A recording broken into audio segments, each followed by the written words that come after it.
Mesdames, Messieurs, une fois encore, nos chemins se croisent pour ce numéro de votre émission sportive sur Matin Libre Sport. Sur Matin Libre Télévision, bien sûr, c'est Matin Libre Sport qui démarre ainsi. Le Bénin est en deuil. La nation a perdu l'un de ses fils, un athlète de renom, un footballeur hors pair, celui-là qui a fait vibrer le cœur de plusieurs supporters, qui a donc, de par ses dribbles et buts, donc donné la joie aux Béninois. Razak Omotozi, Omogol, et pourquoi pas encore le taureau de Pobé n'est plus. Razak Omotozi, plus connu sous ses différents surnoms. Celui qui a longtemps enflammé donc les stades avec ses dribbles et ses donc buts, quitte définitivement le rectangle vert pour l'éternité. Retour donc sur le parcours et la mémoire de l'un des plus grands buteurs de la sélection nationale. C'est ce que nous allons faire donc dans cette émission. En tout cas, dans une bonne partie de cette émission, nous allons parler également de l'actu sport avec le récap des activités et actualités sportives du week-end écoulé. Mesdames, Messieurs, sans plus tarder, voici l'élément qui plante donc le décor avec donc ce décès de Razak Omotozi.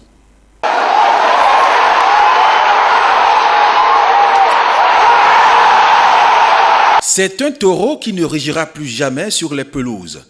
Razak Omotozi, le taureau de Pobé, a quitté le rectangle vert pour toujours. L'attaquant qui a longtemps fait vibrer les cœurs des Béninois a déposé ses crampons, cette fois-ci pour un départ sans retour. Révélé au grand public lors de la CAN Junior organisée par le Bénin en 2005, Omotozi s'est imposé comme l'un des meilleurs artificiers que les écureuils aient connus. Deuxième meilleur buteur de l'histoire de la sélection nationale, il a laissé derrière lui des dribbles, accélération, des buts et surtout une rage de vaincre qui faisait de lui un attaquant redouté du continent. Son départ encore entouré de zones d'ombre plonge la grande famille du football béninois dans la tristesse. Anciens coéquipiers, supporters et amoureux de Curon, tous se souviennent de ce joueur généreux sur le terrain, déterminé et combatif.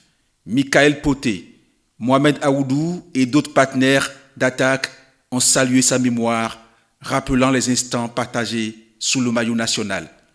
Omotozi, désormais ne portera plus les couleurs du Bénin, mais il restera ce projecteur qui continue d'éclairer nos souvenirs, ce buteur qui a su graver son nom dans l'histoire du football béninois et dans le cœur des supporters. Son étoile ne s'éteindra jamais. Et voilà, triste disparition, triste nouvelle, mais nous allons poursuivre cette émission avec l'actu sport, avec l'actualité marquante donc, du week-end écoulé, avec ces informations au plan national et international.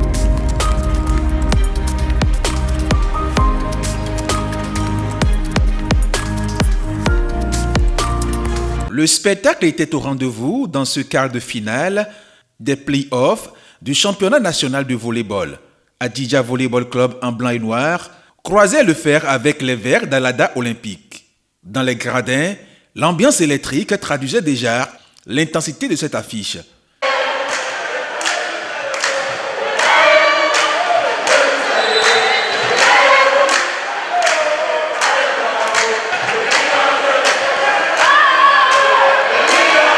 Sur le terrain, les deux équipes se sont livrées une bataille acharnée. Point après point, 7 après 7, impossible de les départager après les 4 premières manches. Mais au finish, ce sont les Olympiques d'Alada qui ont eu le dernier mot, arrachant donc la victoire sur le score serré de 3-7-2. Une grosse déception pour Adidja.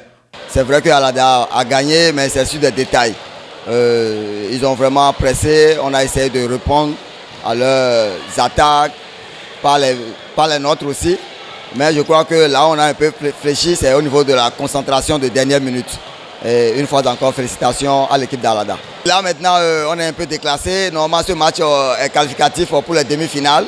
Mais là, on sera obligé maintenant de se battre pour améliorer un peu notre ranking et jouer les 5e et 6e places. En face, les joueurs d'Alada jubilent, convaincus d'avoir mieux préparé leur stratégie face à un adversaire coriace. Ça a été un match très tactique aujourd'hui parce que déjà depuis le début des compétitions, on a observé déjà un peu le jeu de l'adversaire. On a travaillé dans ce sens et on a mis en place le bloc parce qu'on s'est dit que si notre bloc n'est pas efficace aujourd'hui, on ne va pas y arriver. Donc le bloc a vraiment joué aujourd'hui et la défense a suivi, ce qui a fait que la victoire était de leur côté. Vraiment, avec ce match, je pense qu'on peut aller en finale, si possible, remporter la coupe. L'attention est désormais tournée vers les demi-finales et la finale prévue pour le samedi prochain. Des affiches qui promettent d'intensité que de spectacle.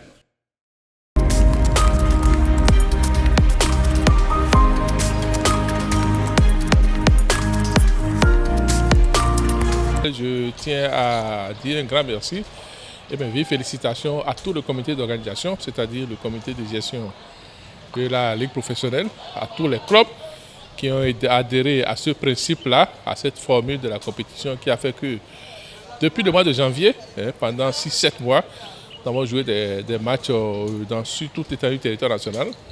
Et nous nous sommes attelés à ce que les 4 meilleures équipes de chaque zone par genre se retrouvent au Hall des Arts pour les playoffs.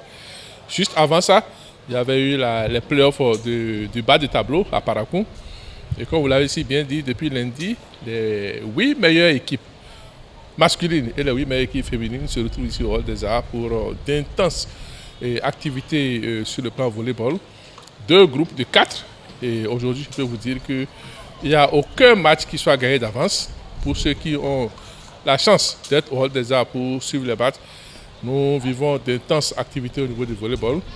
Et moi, au-delà de ce que samedi prochain, il y aura forcément un vainqueur, au-delà de tout ça, je voudrais retenir que notre sélection nationale, que ce soit senior, que ce soit junior, hommes et dames, je crois que les entraîneurs de la direction technique nationale, qui sont pris en charge depuis un moment par le ministère des Sports, ils ont du boulot. Ils ont du boulot parce que là, ils ont de la matière. Ils ont de la matière parce que, au-delà de ce qu'ils sont là à plein temps pour faire de la détection, pour faire de la sélection et autres, et là, ils ont de la matière pour pouvoir entraîner des jeunes talents qui s'expriment ici sur le plan national. Et après ça, on verra bien avec la politique de binationaux que nous sommes en train de mener au niveau de la fédération pour que, en 2026, la CAN qui sera organisée par la Confédération africaine de volleyball, non seulement le Bénin sera forcément présent, mais le Bénin joue un tableau. Le Bénin joue pour être sur le tableau final, comme nos équipes nationales de beach qui, la dernière fois, ont pu se qualifier pour le mondial au niveau des seniors et du côté de l'Australie, et le même mondial au niveau des moins de 18 ans du côté du Qatar. Je voudrais donner rendez-vous à tout le monde, à tout le public sportif, pour être ici au Hall des Arts samedi prochain pour l'apothéose de cette compétition-là, l'apothéose de 8 mois d'intense compétition, de 8 mois de matchs tous les week-ends sur toute l'étendue du territoire national. Félicitations à tous ceux-là et merci à tous ceux qui nous ont cru dans cette nouvelle dynamique-là du volleyball béninois.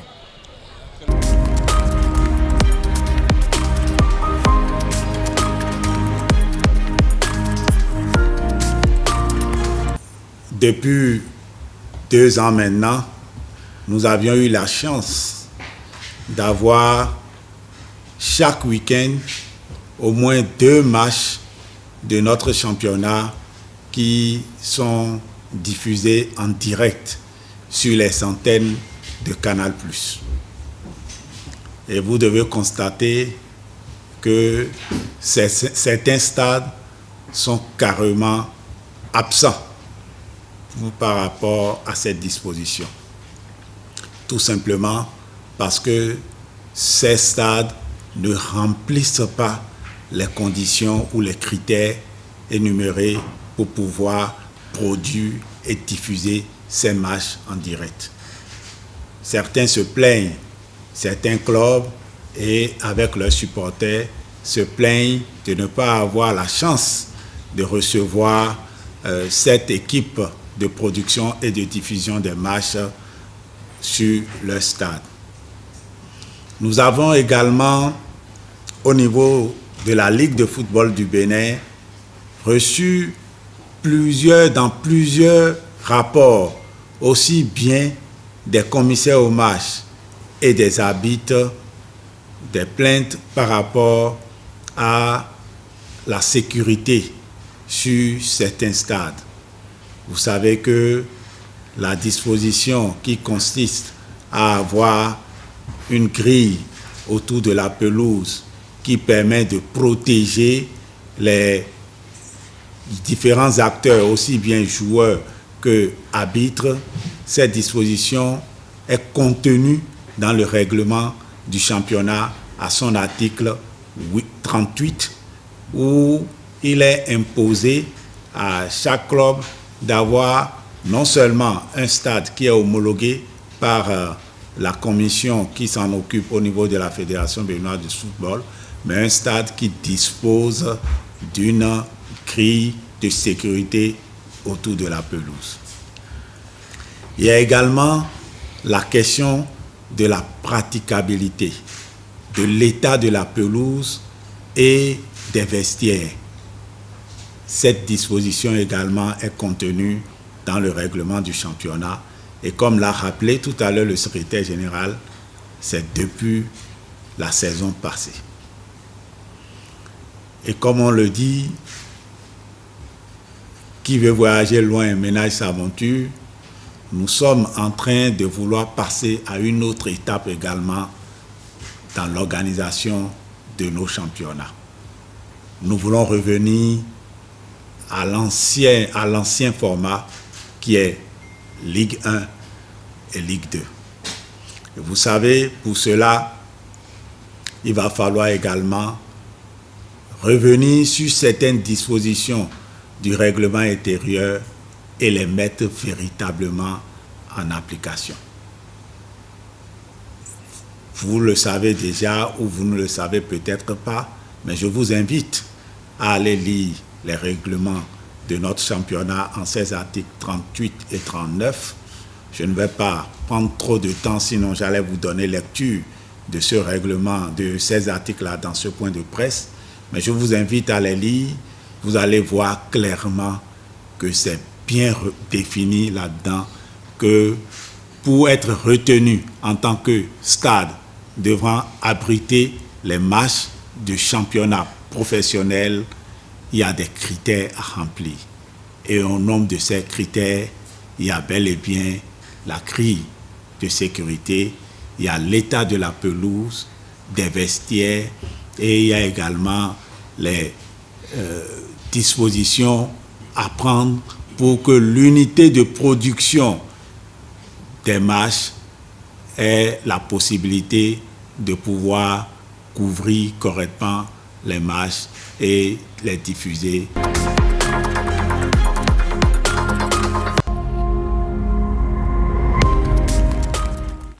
Et je l'annonçais en début d'émission, les choses bougent du côté de la Fédération béninoise de handball. Ça joue beaucoup là-bas.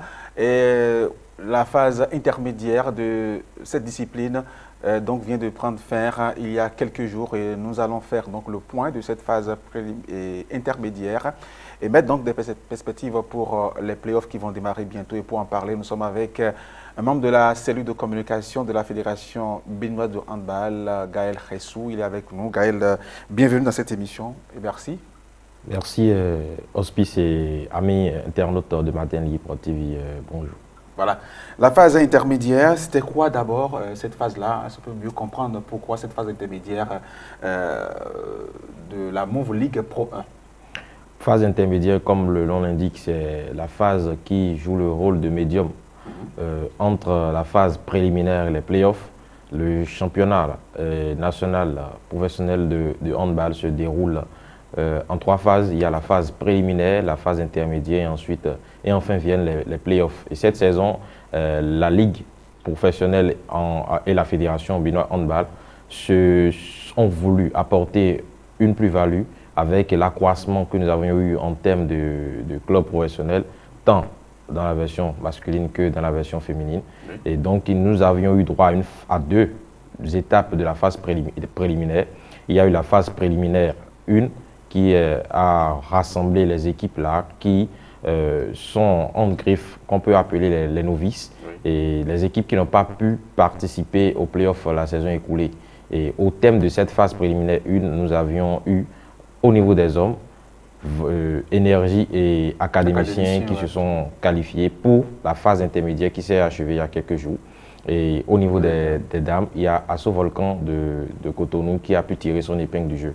Et après, nous avions eu droit à la deuxième étape de la phase préliminaire qui a regroupé là les handgriffes, les ténors ou les garants de la tradition, on peut dire, hein, ces équipes-là qui ont eu à jouer les playoffs la saison écoulée. Et au thème de cette phase, il n'y a pas eu d'éliminés, mais plutôt, nous avons eu un classement final qui a permis de savoir la disposition des équipes pour la phase intermédiaire. Et la phase intermédiaire qui s'est achevée, il y a quelques jours, nous avions eu 8 équipes masculines et 6 équipes féminines qui ont joué cette compétition. Et nous n'avons pas d'éliminés, mais c'est pour avoir un classement quand même pour les playoffs, parce que c'est très important.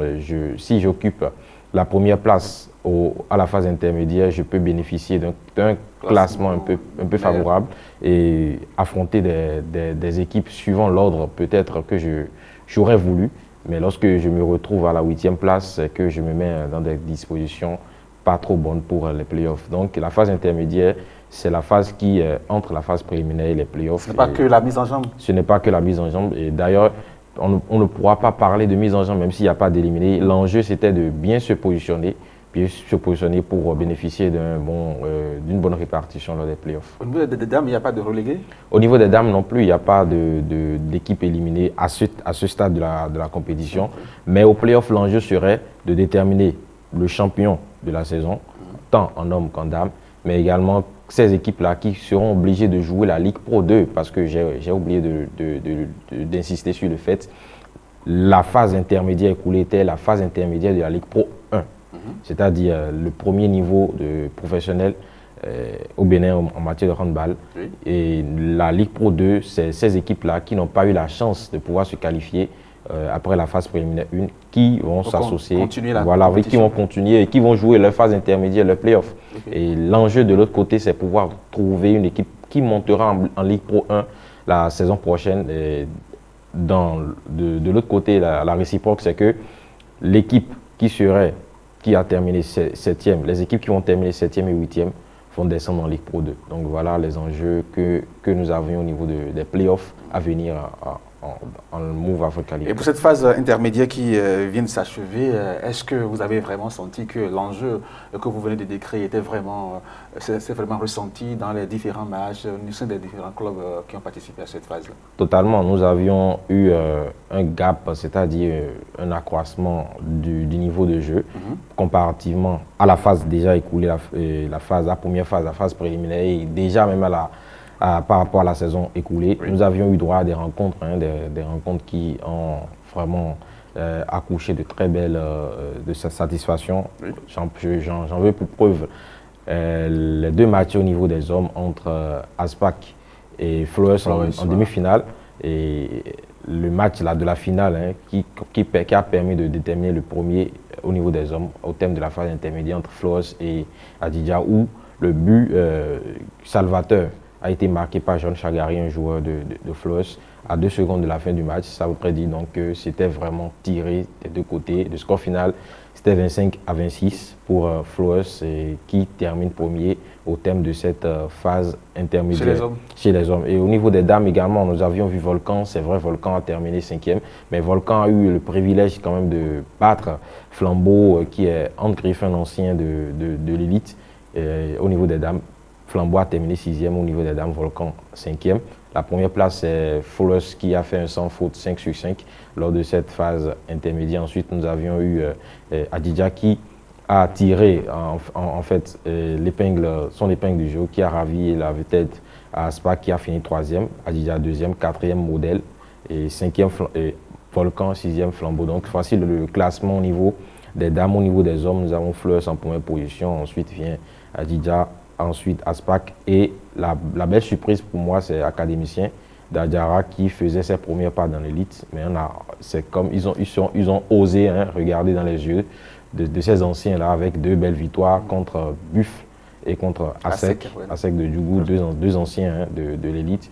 Ça montre que vraiment, on ne pourra plus assister à des matchs où on dira d'avance que telle équipe pourra gagner comparativement à d'autres qui ne pourront pas. Donc les 4 sont vraiment distribués lors de cette saison de la Move Africa League Pro et on espère avoir du beau spectacle et là je pense qu'on aura vraiment du beau spectacle. Et justement parlons de cette promu-là, à part académicien, nous avons Énergie Handball Club qui aussi a été donc l'un des clubs qui ont accédé donc à cette élite, à l'élite donc du handball béninois. Et comment est-ce que vous avez vu la prestation de cette équipe-là, Énergie Handball Club? Énergie Handball Club, à l'image de l'académicien, c'est Énergie, déjà, c'est une équipe qui joue avec 100% de joueurs locaux. C'est-à-dire qu'il n'y a que des joueurs et les nationaux, des Béninois qui évoluent. Dans cette équipe-là, on a vu que c'est une équipe qui a vraiment joué avec ses atouts. C'est vrai que la rencontre entre Modèle et Énergie qui comptait pour la 5e et la 6e place, ils ont pu remporter cette rencontre-là. Ils terminent 5e, juste derrière Académicien qui, rappelons-le, la phase précédente, la phase préliminaire était le dauphin. Voilà, était le dauphin de Énergie. On peut donc dire qu'il y a une petite baisse de régime, peut-être du fait qu'ils ne sont pas forcément dans les mêmes... Ils se sont pas manque d'énergie. Voilà, ils ne se sont pas retrouvés dans les mêmes groupes, mais il faudrait composer avec cette équipe d'Énergie là pour les playoffs qui s'annoncent vraiment électriques. On a vu, la fédération n'a pas voulu faire les choses à moitié. Tous ces matchs étaient en direct sur les canaux. Oui, sur les différents réseaux sociaux. Voilà.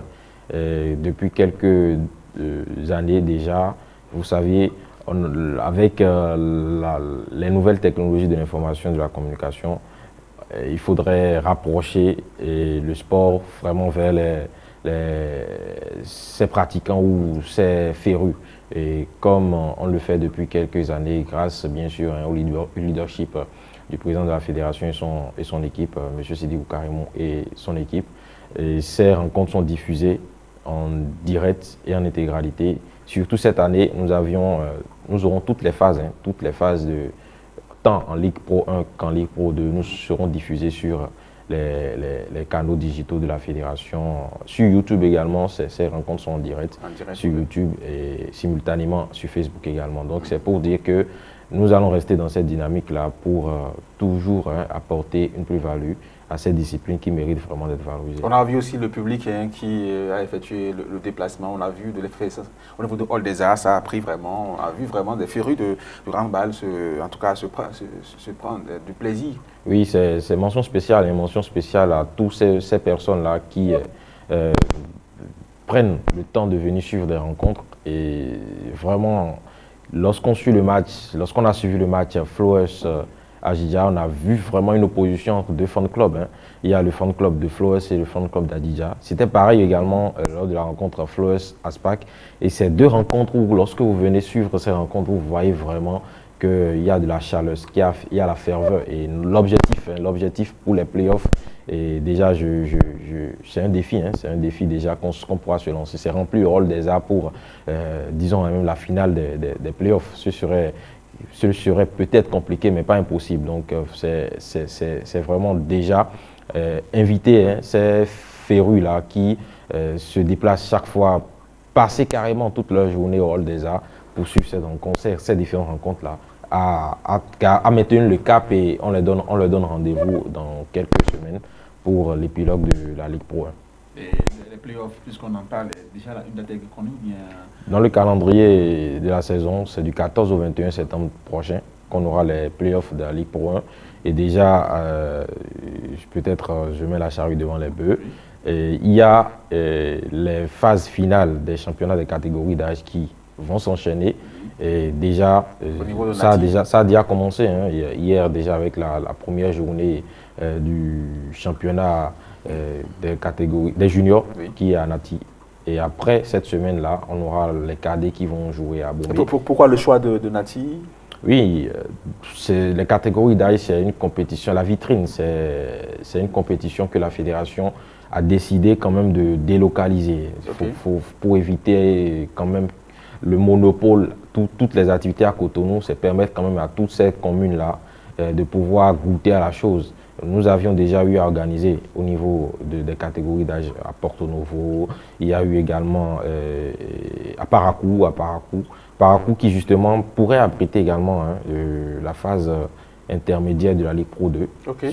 C'est toujours dans les discussions. Donc, c'est toujours dans ce élan-là de proximité du handball que le comité exécutif essaye quand même de pouvoir organiser ces compétitions dans des zones qui, vraiment, où on sent la ferveur. Et on souhaite tout simplement que ces compétitions des catégories d'âge, qui vraiment est l'un des chantiers prioritaires de la Fédération Bilan Handball, les jeunes talents, le vivier du handball béninois. Ensuite, il y a les amateurs qui vont également s'enchaîner par la suite. Déjà, le dernier trimestre de septembre, octobre, novembre serait vraiment riche en activités. Puisqu'il y a la CAN également, la CAN cadette à laquelle le Bénin prendra part dans la période du 14 au 21 septembre également en Algérie. C'est c'est un trimestre chargé pour le handball. Un dernier trimestre chargé pour le handball béninois. Ok. Et par rapport à cette compétition de catégorie d'âge, quels sont les clubs qui sont en compétition?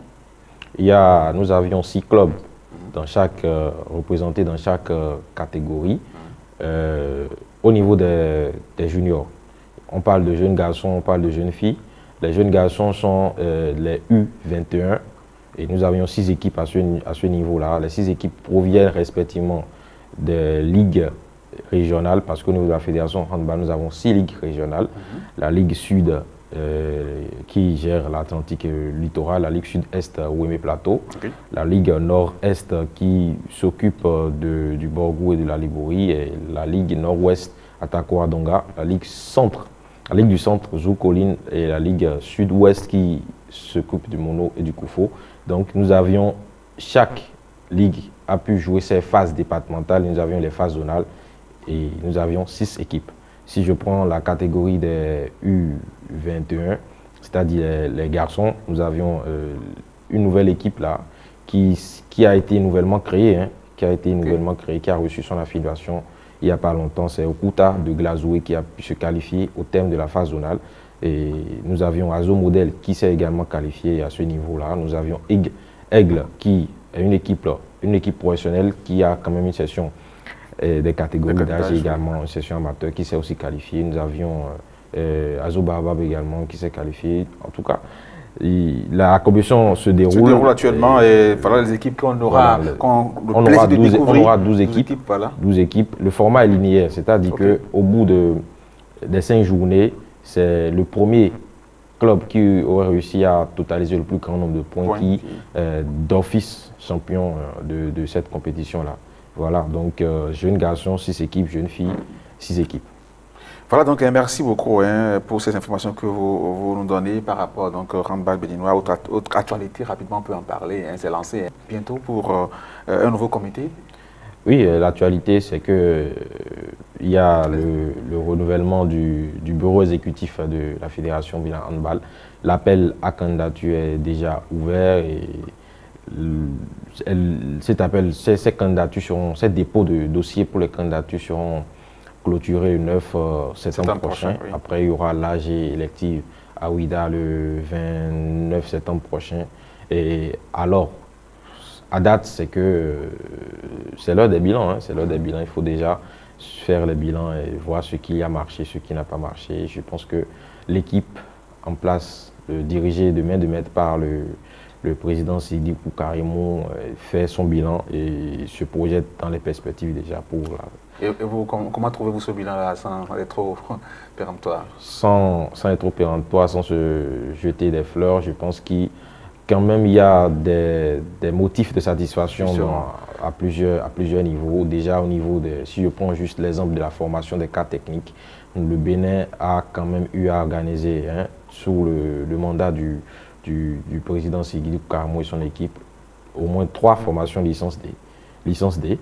Et la dernière, vous étiez là, vous avez vu la cérémonie. Oui, avec la licence D. Voilà, avec la licence D. Et il y a également la licence C que le Bénin a pu décrocher, a pu organiser également sous le dynamisme de cette équipe fédérale actuellement en place. Nous avions également la CAN cadette, c'est une expérience, disons première expérience pour le Bénin. Et c'est dû aux bons résultats que nous avions eus à l'IHF Trophy à Abidjan, avec l'équipe cadette qui a réussi à avoir le bronze. Nous avions Flores, le Bénin est revenu à l'échelle continentale à un niveau donné grâce à Flores qui a terminé vice-champion de la Coupe d'Afrique des clubs champions à l'AU dans la saison écoulée. Et Flores qui va en principe également défendre les couleurs du Bénin pour la Coupe d'Afrique des clubs champions qui se déroulera à Casablanca en octobre prochain. Donc c'est pour dire simplement que... Et le championnat qui est régulier? Voilà, la régularité du championnat, le niveau où le championnat se place actuellement. Il y a également la collaboration, très bonne collaboration entre la tutelle et la structure de tutelle, c'est-à-dire le ministère des Sports et la fédération. On a eu la structuration de la direction technique nationale qui nous apporte beaucoup de choses aujourd'hui, qui apporte une plus-value à la structuration du handball en général. Et tout ça, c'est apporté à l'actif de l'équipe fédérale. Mais comme on le dit, il y a forcément des choses qui n'ont pas marché. Des bilans, il va falloir les faire et se projeter dans l'avenir. Changera-t-on l'équipe qui gagne? Changera-t-on l'équipe qui gagne? C'est une question piège. Je répondrai en disant simplement que la balle est dans les camps des délégués. Les délégués, justement. Je sais que vous n'avez pas peut-être une grande base de décision sur cela. Merci quand même. On a pris du plaisir à vous écouter, à avoir de la lumière sur cette activité de la Fédération béninoise de handball. C'est tout pour ce numéro de votre émission Matin Libre Sport sur Matin Libre Télévision. Mesdames, Messieurs, merci de l'avoir suivi et sportivement votre.